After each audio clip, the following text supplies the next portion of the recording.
राधे राधे। मेरा आपको कोटि कोटि प्रणाम। खुश रहिए। मेरा ये प्रश्न है कि राधा जी या रुक्मणी दोनों में से लक्ष्मी का स्वरूप कौन है? दोनों लक्ष्मी हैं। दोनों ही लक्ष्मी है। हाँ। तो भगवान श्री कृष्ण राधा से क्यों इतना ज्यादा प्यार करते हैं? रुक्मणी जी से भी तो करते हैं, लेकिन ज्यादा तो राधा जी से करते हैं। तो राधा जी भी तो वही हैं जो रुक्मणी हैं। ऐसा? फिर आप की माँ हैं? हाँ। और आप कितनी बहन हो? 2 बहनें। 2। तो आपके पिताजी आपको क्या कहते हैं? बेटी। बेटी कौन होती है? बेटी दोनों होती है। क्या होती है? बेटी जो अपनी बेटी होती है। लक्ष्मी होती है कि हाँ, नहीं? वो लक्ष्मी तो होती है। और माँ क्या होती है?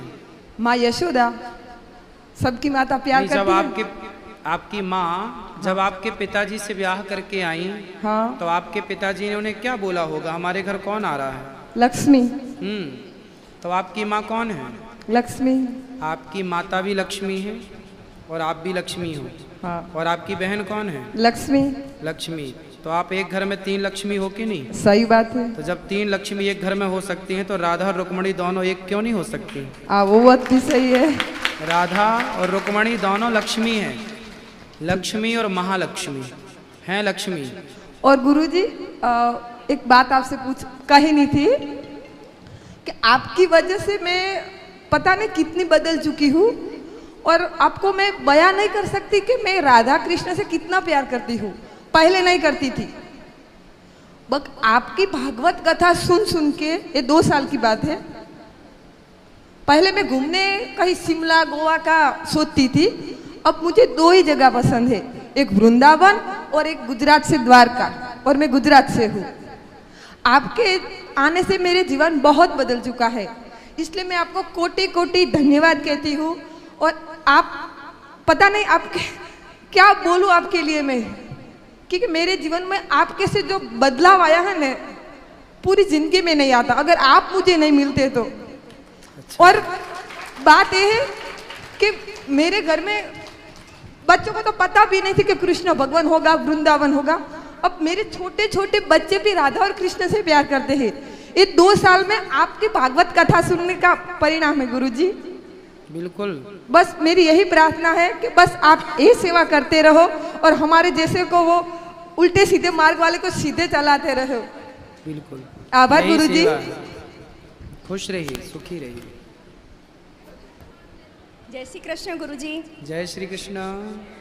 हम लोग अहमदाबाद से आए और आपको पीएचडी की डिग्री लेने के लिए खूब खूब अभिनंदन और बधाई। धन्यवाद। और आपने जो ये गुरुकुल शिक्षा शुरू की है, ये मुझे बहुत अच्छा लगा कि इसमें आप सिखाते क्या हैं, कौन सा अभ्यासक्रम चलाते हैं, मतलब और बच्चे सीखना चाहते हैं तो किस तरह एडमिशन लेते हैं, वो सब मैं आप जब बताते हैं तो मैं सुनती हूँ। अभी आपने बीच में कहा था कि हम ऑनलाइन शिक्षा शुरू करना चाहते हैं, लेकिन मेरे कुछ विद्यार्थी हैं जो अब 10वीं 12वीं की अभी एग्ज़ाम दे चुके हैं, तो वो भविष्य में कौन सी लाइन पसंद करें, किस तरह से वो अच्छा जीवन जिए, क्योंकि टीन एज ही बढ़ने बिगड़ने की एक एज है। और मेरे सारे बच्चे, बहुत सारे मेरे विद्यार्थी आपसे जुड़े हुए हैं। मैंने अपने काफ़ी रिश्तेदारों और विद्यार्थी वर्ग को, मेरी 35 साल की सर्विस हो गई, तो इसमें काफ़ी बच्चों को मैंने आपके उससे जोड़ रखा है। कुछ मैं क्लिपिंग, जैसे किसी दिन कोई काम से प्रश्नोत्तरी मैं नहीं सुन पाई तो वो मुझे क्लिपिंग भेजते हैं कि टीचर देखो गुरुजी ने ये कहा। तो उनका ऐसा सजेशन है। इस बार वो मेरे साथ बहुत आना भी चाहते थे, पर मैं इतना बड़ा झमेला टोला लेकर मैं चल नहीं सकती। तो मैंने कहा आप लोग ग्रुप बनाओ और मैं आपका प्रश्न गुरुजी से जाकर पूछूंगी और मिलकर आओ एक बार, आप लोगों की इतनी इच्छा है तो। उनका पूछना ऐसा है कि जैसे आप ऑनलाइन शिक्षा देना चाहते हैं, लेकिन वो सब प्रोफेशनल पढ़ाई पढ़ रहे हैं या अब एडमिशन लेने वाले हैं, कुछ बच्चे पढ़ भी रहे हैं, तो वो ऐसा चाहते हैं कि वैकेशन में आप सेशन 15 दिन का, 8 दिन का, 10 दिन का ऐसा उनके लिए शुरू करें वैकेशन में, कि यहाँ वहाँ भटकने से अच्छा है वो यहाँ आए और एक डिसिप्लिन लाइफ वो लोग जी सके, अच्छा जीवन जी सकें, उनका भविष्य अच्छा बन सके, अच्छा व्यक्तित्व बन सके। क्योंकि जब भी मैं रिसेस में बैठती थी नाश्ता करने, मैं आपका वो सुना करती थी प्रश्नोत्तरी वगैरह, रात को अगर नहीं सुन पाई तो वो मेरे आजू बाजू सब गोला बनाकर बैठ जाते थे। और धीमे धीमे जब अभी कोरोना आया तो उन्होंने ऑनलाइन शिक्षा जब शुरू, मोबाइल से तो हाथ में मोबाइल आया तो उन्होंने वो भी देखना शुरू किया। और काफ़ी अब अटेंड करते हैं आपका प्रोग्राम वो लोग। तो ऐसा आप कुछ करिए, ये उनका प्रश्न है। करेंगे, पूरे भारत के बच्चों के लिए ही करने का एक विचार है। और वो क्लासेस जो हम यहाँ से देंगे ना, वो संडे को रहा करेगी।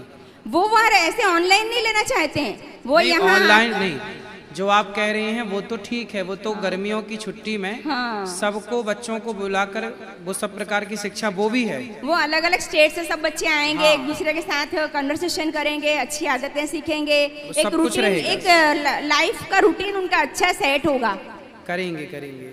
और बातें तो मुझे बहुत सारी करनी है, लेकिन मैं सोचती हूँ कि और भी लोग हैं अभी, तो मैं कुछ जो जरूरी बातें हैं वो कर ले रही हूँ। जो जरूरी है वो कर लीजिए। हाँ, क्यों प्रश्नोत्तरी डेली सुनती हूँ, इसलिए मेरा कोई प्रश्न नहीं है। आध्यात्मिक जगत से मेरे सारे प्रश्न सॉल्व होते रहते हैं। लेकिन एक प्रश्न है हमारे पांडे जी का कि गुरुजी, अगर हमने गुरुजी बनाया, अच्छा ये बात बताइए कि 4 धाम करने से पहले गुरुजी बनाना जरूरी है? गुरुजी तो देखो, जब आपको समझ आए कि हाँ अब गुरु होने चाहिए, गुरु की आवश्यकता है, तो गुरु बना लेना चाहिए। गुरु है एक सही गाइडेंस है, सही मार्गदर्शक है। जब आपको लगे कि अब हमें अच्छे मार्ग की जरूरत है, तब गुरु बना तो उनका वही प्रश्न है कि अगर हम गुरुजी आपको बनाते हैं, हमारे जीवन का कोई प्रॉब्लम, कोई कुछ समस्या आती, तो ऐसे गुरुजी होने चाहिए कि उनसे हम 2 मिनट कन्वर्सेशन कर सकें और ऊपर से कुछ मार्गदर्शन ले सकें। ये गुरुजी कैसे हैं कि पैर छूने के लिए दौड़ रहे हैं, सब फोटो खिंचाने के लिए, सेल्फी लेने के लिए दौड़ रहे हैं। कुछ अपना तो जो अपने जो मानसिक अपने को कुछ समस्या है, पूछना है, तो वो तो गुरुजी से मिलेगा नहीं। तो उनका ये प्रश्न है, इसलिए तो हम प्रश्नोत्तरी करते हैं आप लोगों से तो डायरेक्ट। ये तो सार्वजनिक है, पूरे दुनिया में, पूरे भारत में लोग सुन रहे हैं ना। हमारी कुछ पर्सनल बातें भी हो सकती है ना, कि जो पर्सनल बातें हैं तो अंदर बैठते हैं, तो आप आके अंदर बातें कर लिया करिए अंदर। अच्छा, एक बात और कि जो आपने गुरुकुल शुरू किया है, तो मैं इसमें अपनी पेंशन में से 1000 रुपए हर महीना देना चाहती हूँ। मेरी बहुत बड़ी तो अभी वो नहीं है, क्योंकि रिटायरमेंट के बाद अभी मेरा हिसाब किताब मिला नहीं है। अब आधी सैलरी में चलाना पड़ रहा है, तो लेकिन फिर भी मैं 1000 रुपए हर महीने आपको देना चाहती हूँ। आज ही मैंने गए गुरु पूर्णिमा को ये संकल्प लिया था, तो आज 11,000 तो मैंने दे दिए यहाँ। लेकिन अब मैं ऐसा चाहती हूँ कि हर महीने 1000 मेरे पेंशन में से कटता रहे।